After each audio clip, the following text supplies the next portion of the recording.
Hello foodies, আসসালামু আলাইকুম। আমি রাহাতারা ফেরদৌস, সবাইকে ওয়েলকাম করছি হৃদয় ফেরদৌস খান চ্যানেলে এবং তার সাথে আরও আমন্ত্রণ করছি আমার চ্যানেলের একটা ঈদ স্পেশাল রেসিপি দেখার জন্য। ঢাকাইয়া বিয়ে বাড়িতে জর্দা ছাড়া কিন্তু কল্পনাই করা যায় না। আর জর্দা আমার কাছে সবচেয়ে ইন্টারেস্টিং লাগে কারণ জর্দাতে মিষ্টি ভাতের সাথে ছোট ছোট মিষ্টিও থাকে, যেটা আমার কাছে অনেক পছন্দের। And as you all know যে আমি একজন সুইট লাভার, সো ইয়া রাঁধুনি আমার জীবনটা অনেক সহজ করে দিয়েছে। আমি বাসাতে যেভাবে জর্দা পোলাও রান্না করি সহজ উপায়ে আজকে আপনাদের সঙ্গে সেটাই শেয়ার করছি। আশা করি আমার ভিডিও শুরু থেকে শেষ পর্যন্ত থাকবেন আর এই ভিডিওটা আপনাদের অনেক কাজে আসতে চলেছে। Don't skip it and keep watching. So let's start it. ফার্স্টেই আমার লাগছে রাঁধুনি জর্দা মিক্স, যেটা বাজার থেকে আপনারা খুব সুলভ মূল্যে পেয়ে যাবেন। আমি 135 টাকা দিয়ে বাজার থেকে কিনে নিয়ে আসছি আর এটার ওজন হচ্ছে 400 গ্রাম। এখন প্যাকেটটা খুলে দেখি এর ভিতরে কি আছে। রাঁধুনি জর্দা মিক্সের প্যাকেট থেকে আমি দুইটা স্যাশে পেয়েছি, একটা হচ্ছে চালের প্যাকেট এবং আরেকটা হচ্ছে চিনির। সো চিনির মধ্যে দেখতে পাচ্ছেন এখানে বাদাম কিশমিশ সব দেওয়াই আছে। ইনস্ট্যান্ট জর্দা তৈরি করতে কিন্তু এই দুটো জিনিসই আপনার যথেষ্ট। এখন চুলাতে একটা পাতিল তুলে দিয়েছি এবং তাতে আছে কিন্তু আমার 6 কাপ পরিমাণ পানি অথবা 1.5 লিটার পরিমাণ পানি আপনারা নিতে পারেন।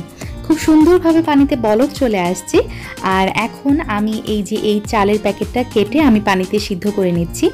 এখানে প্রায় 1 কাপের মতো চাল আছে আর সবচেয়ে মজার জিনিস হচ্ছে এই চালের মধ্যেই কিন্তু দেখতে পাচ্ছেন জর্দার কালার দেওয়াই আছে, এক্সট্রা করে কালার দিতে হবে না, কিছু না।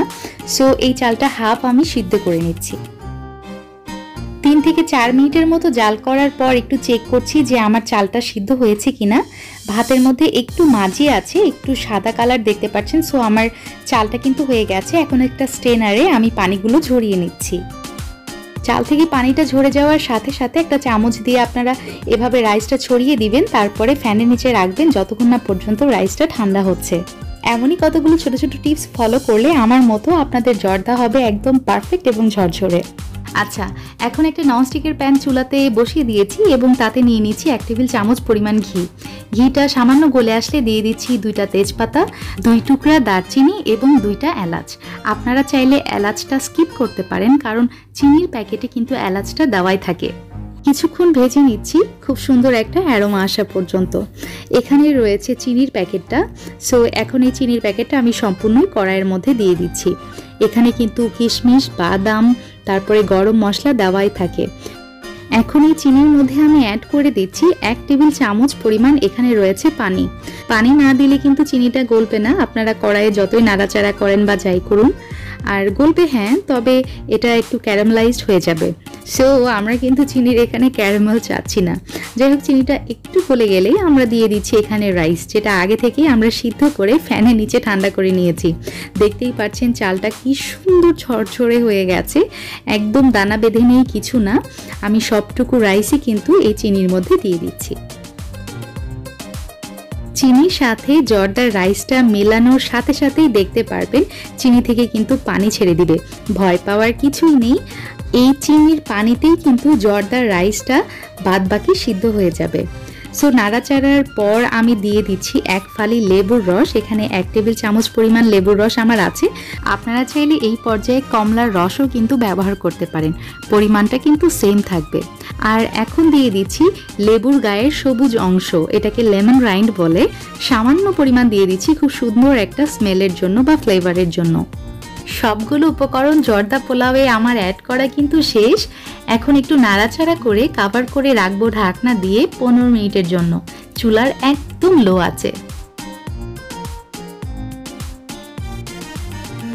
15 মিনিট পর আমার জর্দা পোলাওয়ের এই অবস্থা দেখতে পাচ্ছেন।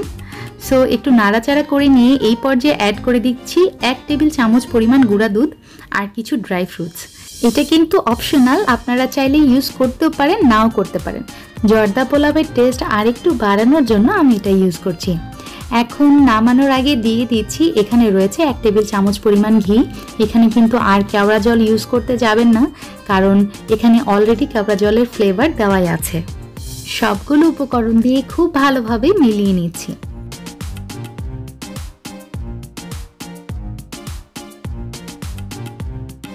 আর এই পর্যায়ে আমি জর্দা পোলাওয়ে অ্যাড করে দিচ্ছি বেবি সুইটস। এখানে আছে আমার 1/4 কাপ। আর এটা রেসিপি কিন্তু আমার চ্যানেলে দেওয়াই আছে, মাত্র 20 টাকা খরচ করে আমি এই বেবি সুইটসগুলো তৈরি করেছিলাম।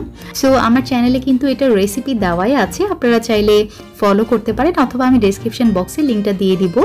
এটা দিলে কিন্তু টেস্ট এবং বিয়েবাড়ির একটা খুব স্ট্রং ফ্লেভার পাওয়া যায়।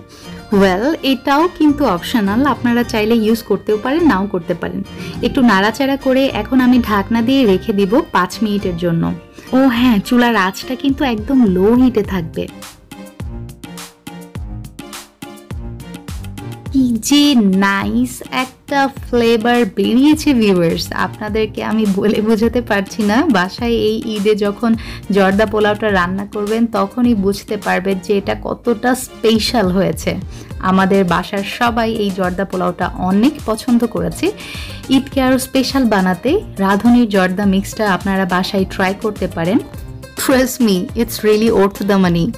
আমার বানানো এবং দেখা সবচেয়ে সহজ জর্দা পোলাও রেসিপি, কিছুই লাগবে না আপনার, জাস্ট প্যাকেটে যেটাই থাকবে, যেই 2টা স্যাশে পাবেন সেটা দিয়েই চটজলদি ইনস্ট্যান্ট আপনারা জর্দা পোলাও বানিয়ে ফেলতে পারবেন বিয়েবাড়ি স্টাইল। ওফ, অনেক বকবক করে ফেলেছি, আর কথা বলবো না সত্যি। জাস্ট ভিডিওটা ভালো লাগলে একটা সাবস্ক্রাইব করে দিন। আল্লাহ হাফেজ, আসসালামু আলাইকুম।